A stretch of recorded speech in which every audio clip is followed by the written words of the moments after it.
দুনিয়ার সব খাবারকে হার মানাবে এই খাবারটি খাইয়ে সবাইকে আঙ্গুলের আগায় রাখতে পারবে। বেশি কিছু লাগবে না, এক ফোঁটা জিহ্বাতে লাগিয়ে দিবেন, দেখবেন যে শুধু আপনার কথাই বলবে। আঙ্গুল চেটে পুটে খাওয়ার মতো আজকে খিসা তৈরি করব। এই খিসা একবার যে খাবে সে আপনার বসে চলে আসবে। আমি তো এই পায়েসটাকে একটু ভিন্ন স্টাইলে তৈরি করি, চলুন দেখি আজকের পায়েস রান্নাটা। আমি তো এর নাম দিয়েছি জাদুকরি পায়েস। চলুন দেখে নেই ঝটপট কিভাবে এই জাদুকরি পায়েস তৈরি করতে হবে। আজকে খিসা রান্না করার জন্য আমার লাগবে 2 লিটার দেশি গরুর দুধ, লিকুইড দুধ। দুধ থেকে কি সুন্দর উপরে তেল ভেসে উঠছে, খেয়াল করুন।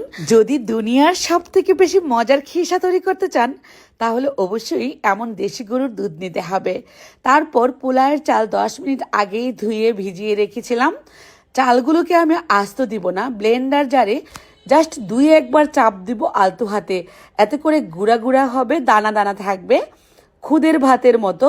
এই চালটা যখন ভেঙে যাবে তখনই এই চালটা দিয়ে দিচ্ছি দুধের মধ্যে। আপনারা একবার হলো এভাবে পোলার চালটাকে 10 মিনিট আগে ভিজিয়ে রেখে ব্লেন্ডার জারে একটু 2-1 চাপ দিয়ে তারপর খুদের ভাতের মতো করে দিয়ে দিবেন দুধের মধ্যে। দেখবেন যে এই পায়েস মুখে দিলেই ক্ষীরমোহনের মতো লাগবে। এমন ভাবে জাল করেছি, চুলার হিটটাকে মিডিয়াম টু লো ফ্লেমে রেখে দাঁড়িয়ে থেকে আস্তে আস্তে নেড়ে চেড়ে এখন আমি এর মধ্যে 1 কাপ পরিমাণ দিয়ে দিচ্ছি চিনি। যখনই এই দুধটা চালের সাথে আঠালো ভাব চলে আসবে, চাল সেদ্ধ হয়ে যাবে, ঠিক এই পর্যায়ে চিনি দেওয়ার পর দিয়ে দিচ্ছি নিউজিল্যান্ড গুঁড়া দুধ, ফুল ক্রিম। এই দুধটা কিন্তু পেয়ে যাবেন আমাদের কাছে, উপরে দেওয়া নাম্বারে কল করে ফেলবেন, পৌঁছে দিব আপনাদের বাসায়।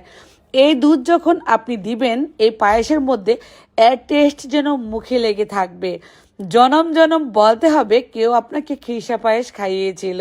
এখন বলবো এই গুঁড়া দুধটা দিয়ে আপনারা কিন্তু চাইলে চা এবং সেমাই বিভিন্ন রকমের মিষ্টান্ন খাবারগুলো তৈরি করতে পারবেন।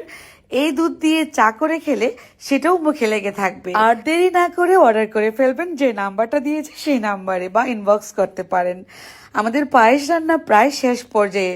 এই পর্যায়ে দিয়ে দিচ্ছি 2টা এলাচ ফাটিয়ে। আমি এলাচটা একদম শেষের দিকে দিচ্ছি, আবার উঠিয়ে ফেলেও দিব।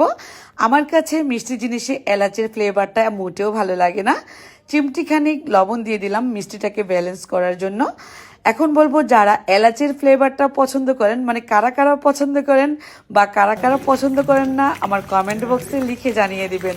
আমার কিন্তু মোটেও পছন্দ না, তবে আমি একটু সুন্দর ফ্লেভারের জন্য দিয়েছি। যারা মানে আমি তো আর এটা একা খাবো না, সবাই খাবে, কারো কারো এলাচের ফ্লেভারটা ভালো লাগে, সবার জন্যই দিয়েছি। আমাদের খিসা পায়েসটা রান্না কমপ্লিট।